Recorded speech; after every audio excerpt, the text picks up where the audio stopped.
मारने की प्लानिंग पहले कर ली थी इन लोगों ने। ये लोग चाहते थे कि मतलब मार करके बॉडी को ऐसे गायब करेंगे कि पुलिस को भी ओम प्रकाश साहू को तीनों ने मिलकर के गला दबा कर। आपने एक यादव फैमिली को उठवाया था, पूरे घर के घर को। आशीष तिवारी को ये लगता था कि ओम प्रकाश साहू काफ़ी मतलब रिसोर्सफुल बंदा है। और ये भी चर्चा पूरे शहर में है कि सद्दाम को कुछ पुलिसकर्मी पूरा लोकेशन बता रहे थे। बॉडी को डंप करने का जो प्लान था, तो लोगों ने बोरी में उसको ठूंसने का प्रयास किया। जब नहीं हुआ, तीनों एक ही गांव के रहने वाले हैं, रीवा मध्य प्रदेश के रहने वाले हैं। 31 तारीख की रात में उसके साथ था और उसने अपने 2 साथियों के साथ मिलकर के इसकी हत्या कर दी। उनको छुड़ाना है तो 2 दिन के अंदर आप 30 लाख रुपए का अरेंजमेंट करिए। दुर्ग पुलिस ने ओम प्रकाश साहू हत्याकांड मामले का खुलासा कर दिया है। इस मामले में 3 आरोपी पकड़े गए हैं। एक आरोपी जो आशीष तिवारी था वो पहले ही पकड़े जा चुका था। उसके बाद 2 आरोपी रजनीश पांडे और अनुज तिवारी, ये दोनों आरोपी जो है नागपुर से पकड़े गए हैं। आज दुर्ग पुलिस ने इस पूरे मामले का खुलासा किया। प्रेस कॉन्फ्रेंस कर दुर्ग एसपी आईपीएस शलभ सिन्हा ने पूरे मामले का खुलासा करते हुए बताया कि 1.5 लाख रुपए के लिए जो रकम ओम प्रकाश साहू ने आशीष तिवारी से ली थी, उस पैसे के लिए तीनों ने मिलकर ओम प्रकाश साहू की हत्या कर दी है। पूरे मामले को लेकर जब बातें हुई, इसमें कई कनेक्शन जोड़े गए। महादेव, ऑनलाइन सट्टा महादेव को भी जोड़ा गया कि इस मामले में एक और आरोपी है, उसका कनेक्शन है। लेकिन इस मामले में पुलिस को कंफ्यूज करने के लिए ऑनलाइन सट्टा ऐप महादेव का सहारा लिया गया। चूंकि ओम प्रकाश साहू पहले भी इस मामले में जेल जा चुका था। वो लूट, इसके अलावा तस्करी और कई मारपीट के मामलों में जेल में था। पूरी कहानी आपको बताते हैं कि आखिर क्या कुछ रीजन था। दुर्ग एसपी आईपीएस शलभ सिन्हा ने इस पूरे मामले में पूरी बात बताई, क्या कुछ हुआ था। सिलसिलेवार उन्होंने कहानी बताई कि कैसे ओम प्रकाश साहू को अपने झांसे में लिया और झांसे में लेने के बाद उसकी हत्या की गई। हत्या करके उससे उसके दोनों पैर काटे गए और पैर काटने के बाद बोरे में बंद किया गया और बोरे में बंद करके उसे स्कूटी में, एक्टिवा में डंप किया गया और डंप करने के बाद तालाब में, जो मुरुम खदान है, वहां पे उसे धकेल दिया गया। पुलिस ने मामले में जो खुलासा किया है आप आगे देखिएगा प्रेस कॉन्फ्रेंस में, और आईपीएस शलभ सिन्हा ने क्या कुछ बताया है ये वीडियो में देखिएगा। ओम प्रकाश साहू ने जमानत करा देने को लेकर 1.5 लाख रुपए लिया था और इसी बात को लेकर जब वो पैसे वापस नहीं कर पाया, जमानत नहीं दिला पाया, और उसी बात को लेकर इंटेंशन जो है आशीष तिवारी पाल रखा था। और उसके बाद साजिश इसकी रची गई कि कैसे ओम प्रकाश साहू को हत्या की मौत के घाट उतारना है। इसकी पूरी जो रचना थी वो 20 दिन पहले रची गई थी। 13 मई को सिम कार्ड खरीदा गया। सिम कार्ड बीएसएनएल कंपनी का सिम कार्ड खरीदा गया और उस सिम कार्ड से कभी किसी को फ़ोन नहीं किया गया। और पहली बार जब फ़ोन किया गया 31 मई रात शाम को 7 साढ़े 7 बजे के आसपास कि ओम प्रकाश साहू को जब फ़ोन गया तो उसी नंबर से फ़ोन गया कि ओम प्रकाश साहू से मिलने के लिए बुलाया गया कि ओम प्रकाश साहू तुमसे मिलना चाहते हैं। मिलने के लिए ओम प्रकाश साहू उम्दा गया और उम्दा जाने के बाद शराब भट्टी गए। शराब भट्टी के बाहर उन्होंने चखना लिया। चखना लेने के बाद वहाँ शराब पिए और शराब में हल्का नशा हुआ। उसके बाद ये रूम चले गए उम्दा में, जहाँ पे कमरे ले रखे थे। और आपको बता दें कि उस जो कमरे लिए थे उसको हत्या की वारदात को अंजाम देने के लिए लिए थे, क्योंकि इनकी पूरी प्लानिंग थी 20 दिन पहले रची गई थी। सिम कार्ड और ये रूम। जब इन लोग रूम में शराब पिए, रात देर रात तक पार्टी हुई, रात 11-12 बजे तक पार्टी किए। पार्टी करने के बाद सब सो गए और सुबह जो है तड़के सुबह 4 बजे के आसपास ये तीनों उठे और तीनों उठते ही ओम प्रकाश साहू का गला दबाया, उसका पैर दबाया, उसको मौत के घाट उतार दिए। मारने के बाद वो लाश छोड़कर वहां से चले गए और सुबह 10:30 बजे यानी कि 1 जून की सुबह 10:30 बजे ओम प्रकाश साहू के नंबर से ही उसकी पत्नी को फ़ोन किया गया। तीनों हत्यारे ने फ़ोन किया। फ़ोन पर धमकी दी गई पत्नी को कि महादेव बुक के पैसे ओम प्रकाश साहू ने दबा रखे हैं जिससे हमें वसूलना है। 2 दिन का मोहलत देते हैं, अगर 2 दिन में पैसे नहीं दिए 30 लाख रुपए तो लाश घर भेज दिया जाएगा। ओम प्रकाश साहू की पत्नी घबरा गई कि आखिर किडनैपर्स फ़ोन किए हैं और उसका पति चूंकि रात से गायब है। तत्काल पुलिस के पास पहुंची और पुलिस में कंप्लेन दर्ज की और पुलिस तत्काल इस मामले की जांच में जुट गई। जांच में जुटी तो उसके बाद कॉल रिकॉर्ड ढूंढे गए, ट्रेस किए गए। लोकेशन तराशते तराशते पुलिस जो है आशीष तिवारी तक पहुंची और आशीष तिवारी के बाद ये दोनों आरोपी भी पकड़े गए। आगे क्या कुछ हुआ दुर्ग एसपी आईपीएस शलभ सिन्हा पूरे मामले का बता रहे हैं, देखिए वीडियो। विलायतीन में हुए ओम प्रकाश साहू हत्याकांड को दुर्ग पुलिस ने सुलझा लिया। हमारे साथ आईपीएस शलभ सिन्हा सर मौजूद हैं। सर, इस पूरे केस को कैसे आप लोगों ने सुलझाया? चूंकि आपके लिए भी एक चैलेंज रहा होगा कि आप नई पोस्टिंग हो लेके आए थे और एक बड़ा केस था आपके सामने। जी, शुरू में जब फिरौती के संबंध में जानकारी मिली थी, उनकी वाइफ ने सूचना दी थी कि फिरौती की डिमांड की गई है, तो हम लोगों के ऊपर हम लोगों के लिए सबसे बड़ा चैलेंज था कि उनको सुरक्षित रिकवर किया जाए। इसी के लिए अलग अलग टीमें बनाई गई थी जो फील्ड पे भी अपने मुखबिरों के द्वारा सूचना ले रही थी। साथ साथ साइबर एनालिसिस और सीसीटीवी का भी मदद लिया गया था। और इसी दौरान साइबर एनालिसिस से ही हमको 1-2 नंबर्स मिले जो कि इनके संपर्क में थे और जिनकी गतिविधि संदिग्ध थी। उनको जो फिजिकली पकड़ कर ला कर पूछताछ किया गया तो आशीष तिवारी जो मुख्य आरोपी है उसने अपना अपराध जो है वो कबूल किया। सर कहानी क्या थी, मतलब क्यों हत्या की वारदात को अंजाम दिया और वो जघन्य हत्या, मतलब दोनों पैर को काट दिए उसके बाद पानी में डाल दिए? ये लोग क्या है, आदतन आरोपी हैं, पहले भी जेल रह चुके हैं। जो आशीष तिवारी मुख्य आरोपी है, ये लूट और हत्या की नीयत के लिए और आर्म सेट के लिए सज़ा काट रहा था दुर्ग जेल में। उसी दौरान ओम प्रकाश साहू जो कि पहले गांजे का व्यापार भी करता था, वो भी जेल गया था गांजे की तस्करी के लिए। वहाँ पे इनकी जान पहचान हुई थी और ओम प्रकाश साहू ने इसको ये भरोसा दिलाया था कि वो बहुत काम का आदमी है, बाहर निकल करके उसकी ज़मानत भी करा देगा। साथ साथ क्योंकि पैसे वाला आदमी है तो वो उसके साथ में कुछ धंधे वगैरह भी करेगा। तो बाहर निकलने के बाद इसने कुछ पैसे भी किसी और के माध्यम से लिए और वो पैसे लेने के बाद उसने बेल कराने में तो सक्षम नहीं था, बेल नहीं करा पाया। ये बाहर निकला तो उसके मन में उस चीज़ का भी ग्रज था। साथ साथ उसके मन में ये बात थी कि वो जो है कि पैसे वाला आदमी है तो कुछ ना कुछ पैसा तो दे ही देगा। इस वजह से इन लोगों ने प्लान किया कि उसको पकड़ लिया जाएगा और मारने की प्लानिंग पहले कर ली थी इन लोगों ने। ये लोग चाहते थे कि उसको मार लिया जाए और घर वालों को ये एहसास दिलाया जाए कि उसका किडनैपिंग कर लिया गया है, ताकि घर वाले पैसे दे दें और जब पैसे मिल जाएंगे तो ये लोग पैसे बांट करके अंडरग्राउंड हो जाएंगे। कहानी को कंफ्यूज किया जा रहा था, मतलब ऐसी कोई कहानी गढ़ी गई थी, वो कहानी क्या थी? इन्होंने क्योंकि महादेव ऐप के ऊपर लगातार दुर्ग पुलिस ने कार्रवाई की है और जो ओम प्रकाश साहू है उसको कुछ जो सट्टा पट्टी लिखते हैं उस पर भी कुछ ना कुछ संलिप्तता थी पहले से, तो इन लोगों ने उसको लिंक करने का प्रयास किया ताकि पुलिस का फोकस महादेव ऐप और उसके जो उसकी पूरी जो कार्यप्रणाली है उस पर रहे और ये लोगों को समय मिल जाए और ये लोग यहाँ से अंडरग्राउंड होकर गायब हो जाए। सर एक नाम बार बार लिया जा रहा था पूरे केस में पहले दिन से लेकर, सद्दाम का, इसमें कोई इन्वॉल्वमेंट और कोई रहा? जी, अभी तक की जो हमारी जांच हुई है उसमें कहीं पे भी कोई इन्वॉल्वमेंट नहीं मिली। हम लोगों ने साइबर, सीसीटीवी, फील्ड इनपुट सभी चीज़ से और आरोपियों से खुद भी इंट्रोगेशन करके प्रयास किया कि कोई लिंक अगर मिले, तो कोई भी लिंक अभी तक नहीं मिला है। लेकिन क्योंकि सद्दाम इसमें ऑनलाइन गैम्बलिंग में सक्रिय है और उसको जब हम लोगों ने पकड़ा तो उसके पास से साक्ष्य भी मिले, तो उनको हम लोगों ने गिरफ्तार किया है और ऑनलाइन गैम्बलिंग एक्ट में जेल भेजा जा रहा है। ओम प्रकाश साहू की हत्या 1 तारीख को कर दी गई थी कि 31 तारीख को, जिस दिन किडनैप किया? जिस दिन वो बेसिकली उसको किडनैप नहीं किया गया था, उसको बुलाया गया था पार्टी के नाम पे, क्योंकि दोनों सब साथी थे, तो रात में दारू वगैरह पीने के बाद ही उसकी हत्या कर दी गई थी। और इन लोगों का प्लान ही पहले से था कि उसकी हत्या ही कर देंगे, क्योंकि उनको पता था कि अगर इसको छोड़ दिया जाएगा तो ये उनके संबंध में जानकारी देगा और ये लोग पकड़े जाएंगे। जी, मतलब इन्होंने जो काटने पीटने का जो काम था, काटने के बाद उसको डालने का, वो अगली रात को किया? आरी वगैरह पहले से ले आए थे और ये लोग बॉडी को डिसमेंबर करने का प्लान किए थे, प्रयास भी किए थे। पूरी तरीके से डिसमेंबर नहीं कर पाए, लेकिन बोरी में भरने लायक उसको बॉडी को क्षत विक्षत किया गया था। सर इसमें कहीं ना कहीं सीसीटीवी फुटेज की भूमिका काफ़ी महत्वपूर्ण रही हुई थी। एक अपील आपके माध्यम से बाकी शहरवासियों को चले जाएगा कि वो कैमरे लगाएगा। मैं लगातार जब से मैंने ज्वाइन किया तब से सभी से मैं अपील करता भी आ रहा हूँ और आज भी यही अपील करता हूँ कि सभी अपने घर के आसपास में कैमरास लगाएं। साथ साथ जो भी व्यापारिक संस्थान हैं, कुछ और ग्रुप्स हैं जो कि सक्षम हैं इस तरीके से सीसीटीवी कैमरास लगाने में, वो भी शहर के मुख्य मार्गों में कैमरा लगाने में हमारी मदद करें। इससे न सिर्फ हमको अपराध सुलझाने में मदद मिलती है बल्कि लोगों को अपराध रोकने में भी मदद मिलती है। दिनांक 1 जून 2023 को भिलाई 3 थाने में सूचना मिली कि एक महिला के द्वारा सूचना दी गई कि उसका पति पिछले रात भर से गायब है।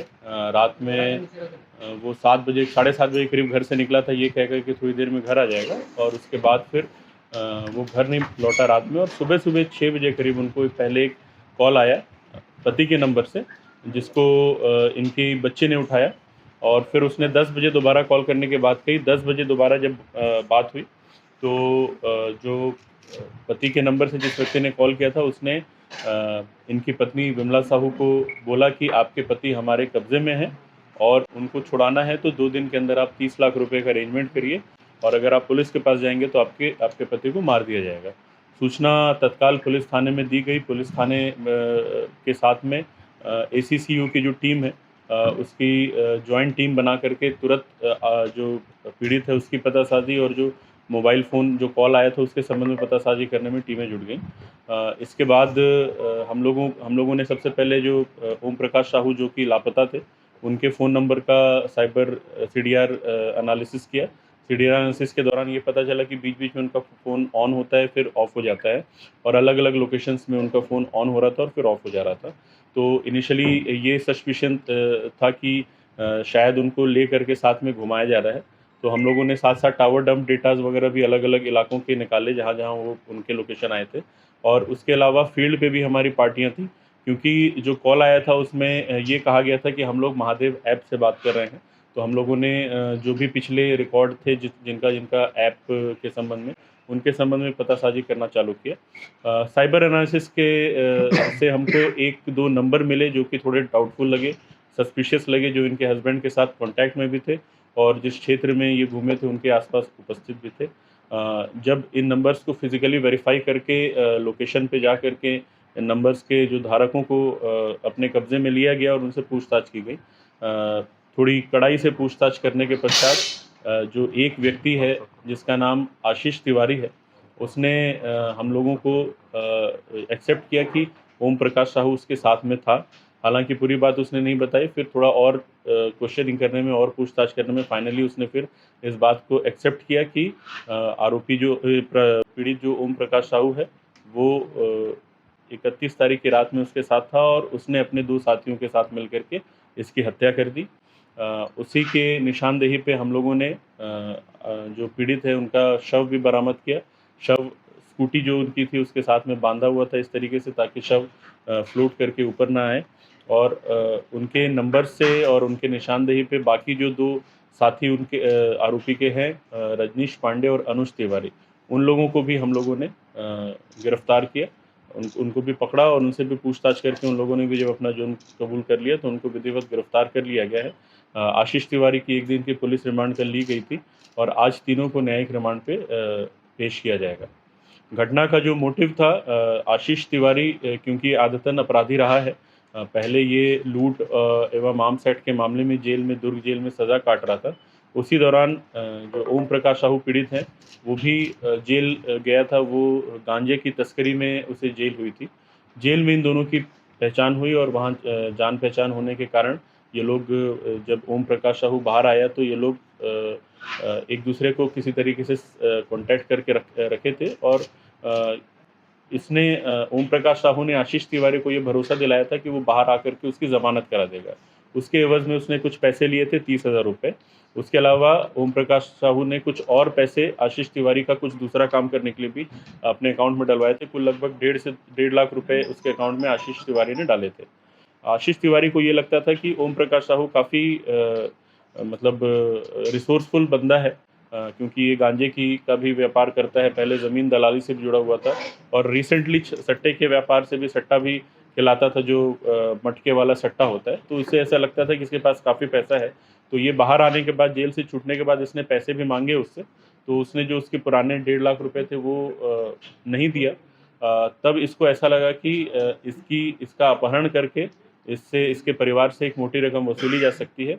इन लोगों ने प्लान यही बनाया था कि इसको हम पकड़ेंगे और पकड़ करके मार देंगे और इस तरीके से लाश को गायब करेंगे कि लोगों को लगे कि अपहरण होने के बाद ही गायब हो गया है और घर वालों से हम फिरौती की रकम वसूलेंगे। तो 31 की रात को ही इन लोगों ने इसको, ओम प्रकाश साहू को, तीनों ने मिलकर के गला दबाकर मार डाला था और उसी दिन फिर सुबह इन लोगों ने इसकी वाइफ को कॉल किया रैंसम के लिए।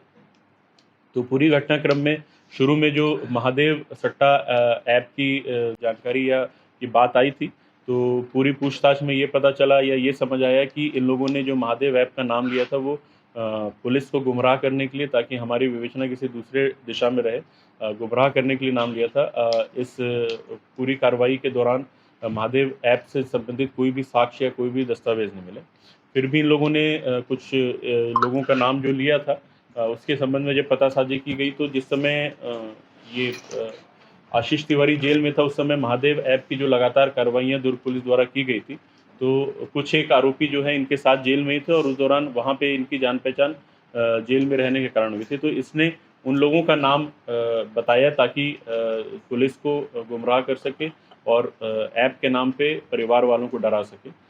हम लोगों ने जो सद्दाम है जिसका नाम आया था उसको भी पकड़ा और उस समय जिस समय सद्दाम को पकड़ा गया उस समय वो खुद महादेव ऐप के काम से बाहर निकला हुआ था और उसके साथ में कुछ पैसे हमको बरामद हुए। तो एक सेपरेट केस में उसको भी सट्टा जो ऑनलाइन गैम्बलिंग एक्ट है उसमें जेल भेजा जा रहा है। एसपी साहब, ये तीनों क्या मर्डर का प्लानिंग पहले से बनाए थे कि मर्डर करना है इसका करके या जी, फिरौती जी, मांगना है करके? जैसा मैंने बताया, इन्होंने कुछ 10-12 दिन पहले एक किराए का मकान लिया था जहाँ पे एक्चुअल घटना हुआ है। उस किराए के मकान को लेने का पर्पस ही ये था कि वहाँ पे कुछ इसको बुला करके रखेंगे। इन लोगों ने यही प्लान किया था कि अगर फिरौती मिल भी जाती और नहीं भी मिलती, दोनों ही केस में इन लोगों ने प्लान कर लिया था कि इसकी हत्या कर देंगे, क्योंकि अगर इसको हम छोड़ देंगे तो ये हमको पहचानता है और पुलिस हम तक पहुँच जाएगी। तो इनका प्लान था कि इसको गायब कर देंगे, मतलब मार करके बॉडी को ऐसे गायब करेंगे कि पुलिस को भी या किसी को भी इसका सुराग न मिले और पैसे भी इनको मिल जाए। महादेव के पैसे की वसूली के लिए पूरा एक वो है, ग्रुप है जो बड़े बदमाशों का, उसको ठेका दिया गया। 3-4 ऐसे केस भी हुए हैं। तो उस दिशा में पुलिस क्या कर रही है, ये भी उसे चूड़ा लग रहा है। ये हम लोगों ने, जैसा मैंने बताया, अभी तक की जितनी भी हमारी जांच हुई है उसमें अभी तक कोई भी साक्ष्य उससे जुड़े हुए नहीं मिले हमको। हालांकि जांच अभी हमारी कंप्लीट नहीं हुई है। हमारे पास मोबाइल फ़ोन सबके हैं, सबका फॉरेंसिक जांच भी किया जाएगा, जो डिलीटेड एविडेंस है उसको भी निकाला जाएगा और अगर उस दिशा में कुछ तार जुड़ता है तो उसमें भी फिर कार्रवाई की। ओम प्रकाश ने ये कहा था कि मैं बहुत जान पहचान है मेरी अलग अलग जगहों पे, तो ज़मानत में मैं तुम्हारी मदद करूँगा। तो उसके लिए इसने 30,000 रुपये लिए थे। उसके अलावा ये क्या कहते हैं, बाहर में इसके कुछ सट्टे वगैरह से जुड़े हुए धंधे थे जिसके पैसे कुछ इसको चाहिए, मतलब इसको लेने थे, तो उसने ओम प्रकाश साहू के उसमें कराए थे। जेल के अंदर अपराधी रहते हैं, जेल के अंदर से फोन के पूरे नेटवर्क चल रहे हैं, वहाँ से बैठ के पूरा काला कारोबार चल रहा है। आपने एक यादव फैमिली को उठवाया था, पूरे घर के घर को। किसको? यादव परिवार है, सेक्टर 9 या 10 का, पूरे परिवार को उठाया गया, फिर रात में छोड़ा गया। ठीक है, और उसके बाद मतलब जेल से उसका बेटा बात भी करता, सब कुछ है, तो जेल से क्यों नहीं नेटवर्किंग खत्म हो रही, मोबाइल का कनेक्शन क्यों नहीं? देखिए, जेल वाले जो नेटवर्क की आप बात कर रहे हैं उसको मैं पर्सनल तौर पे अभी उसके तरफ मैंने बहुत ज़्यादा जांच नहीं की है। आप जो बोल रहे हैं उसके संबंध में जांच की जाएगी और जो भी कार्रवाई है वो करेंगे। पहले भी क्या हुआ है कि महादेव में भी जो पहले आरोपी पकड़ाए हैं, हाँ, नहीं वो कोई यादव पहले भी जैसे जेल में आरोपी जो पकड़ाए हैं ना, जी, वो जेल से संचालित करते हुए ये बात सामने आई है इसी दौरान। खुलासे में पता चला है, पकड़ाने वाले ने बताया है, वहाँ से महादेव का ऐप दिया जा रहा है, डील किया जा रहा है करके। देखिए, अभी इस केस से तो अभी हम लोगों को कोई विशेष ऐसा साक्ष्य नहीं मिला जो तो जोड़े, लेकिन आप लोग जो कह रहे हैं उसके बेसिस पे हम लोग अलग से, क्योंकि जेल में हम लोगों को डीएम साहब के नेतृत्व में हमको निरीक्षण का अधिकार है, तो हम एक बार कर लेंगे। क्या जिस समय इन लोगों ने हत्या की उसके बाद बॉडी को डंप करने का जो प्लान था, ये लोगों ने बोरी में उसको ठूंसने का प्रयास किया। जब नहीं हुआ तो आरी इन लोगों ने ला करके रखी थी। इनका प्लान था कि टुकड़े टुकड़े करके डालेंगे, तो आरी से काटने का प्रयास भी किया था, पूरी तरीके से डिसमेंबर नहीं कर पाए थे, लेकिन बोरे में उसको ठूंस दिया गया था। सर, सद्दाम के खिलाफ क्या आरी खरीदने का हमारे पास वीडियो है जिसका 302 के अपराध में कोई भी साक्ष्य ऐसा नहीं है जो सद्दाम को इस पूरे मामले से जोड़ रहा है, लेकिन क्योंकि वो ऑनलाइन बेटिंग में शामिल है, जिसके सबूत हमको उसको पकड़ने के बाद मिले हैं, तो ऑनलाइन बेटिंग में उसको जेल भेजा जाए। तो उसका क्या कनेक्शन है सर, ये वाली जो कोई कनेक्शन नहीं। मैंने वही बताया आपको, ये जो पूरा उसका नाम लिया गया था वो इसी वजह से लिया गया था ताकि पुलिस की जो पूरी कार्रवाई है वो उस तरफ फोकस हो जाए और ये लोगों को या तो भागने का या तो छुपने का एक जरिया मिल जाए। लेकिन हम लोगों को क्योंकि टेक्निकल एविडेंस या टेक्निकल इनपुट हमारे पास में मिल गया था कोइंसिडेंटली, तो हम लोग इन तक एसपी साहब, एक से पैसा लिया था उसने, तो बाकी जो 2 साथ दिए उसका जी, वो उनसे भी कुछ दुश्मनी थी कि वजह क्या था? वो आशीष तिवारी के पुराने परिचित हैं। इनमें से जो रजनीश है वो भी ऑलरेडी मर्डर केस में जेल जा चुका है।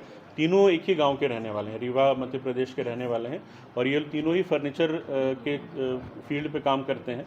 तो उस तरीके से इनकी जान पहचान थी और क्योंकि आदतन अपराधी हैं तो इनका साथ में उठना बैठना मिलना जुलना।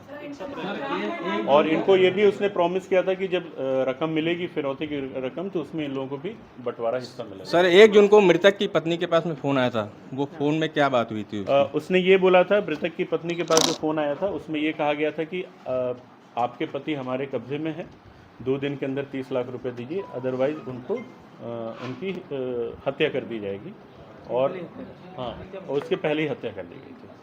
पहले कर दिया। सर जहाँ हत्या की है और जहाँ बॉडी मिली उसकी दूरी कितनी थी और ये लोग कैसे ले गए वहाँ? ये लोग स्कूटी जो बोरे में भर करके जिस तरीके से उसको करके स्कूटी के सामने रख करके लगभग 2.5 से 3 किलोमीटर के बीच का रात में बॉडी डिस्पोज करते हैं, पूरा ले जाते हैं बोरे में भर के। इसमें कहीं पुलिस की कमी नहीं नजर आ रही? पुलिस बिल्कुल, मैंने पिछले बार भी कहा था कि गश्त का हमारा जो सिस्टम है, गश्त का जो अभी पूरा वो है, लेकिन आपको ये भी पता है कि पिछले 2-3 दिन से कुछ बड़े बड़े आयोजन है जहाँ पे पुलिस का काफ़ी बल वहाँ पे लगा हुआ है।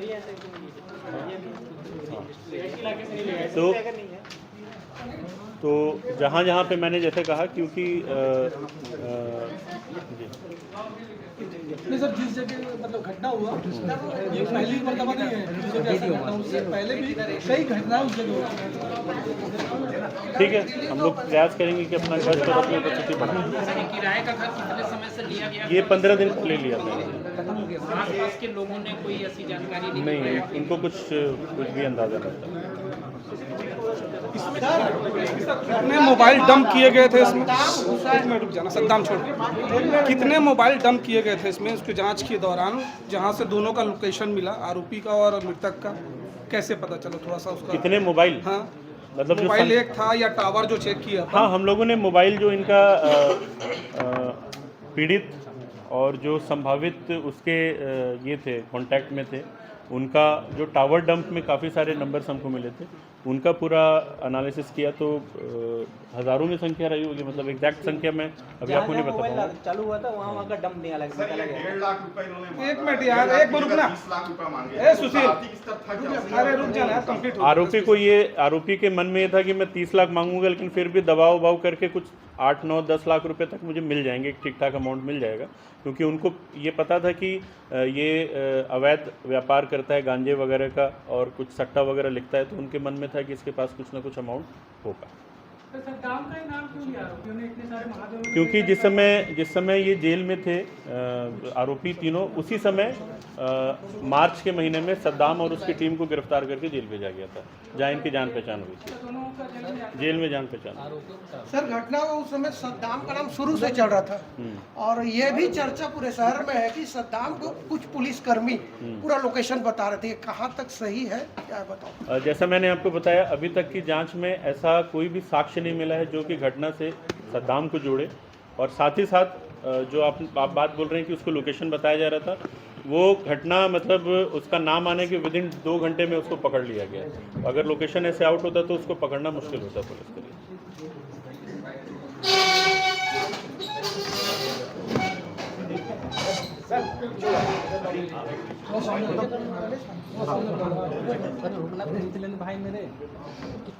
इस पूरी कार्रवाई में एडिशनल एसपी साहब के नेतृत्व में प्रभात ने पूरे टीम को प्रॉपरली कोऑर्डिनेट करके बहुत अच्छा मार्गदर्शन दिया, और जो ACCO की टीम है और जो साइबर की टीम है, जो थाने की टीम है, उन लोगों ने फील्ड पे काफ़ी अच्छा काम किया, जिससे हम लोग पहले आरोपी तक तो 24 घंटे के अंदर अंदर ही पहुंच गए थे, और बाकी दोनों को भी हम लोग 48 घंटे के अंदर पकड़कर अपने हिरासत में ले लिए थे। तो हम माननीय पुलिस महानिरीक्षक महोदय से भी अनुशंसा करेंगे कि पूरी टीम को उचित इनाम से पुरस्कृत किया जाए।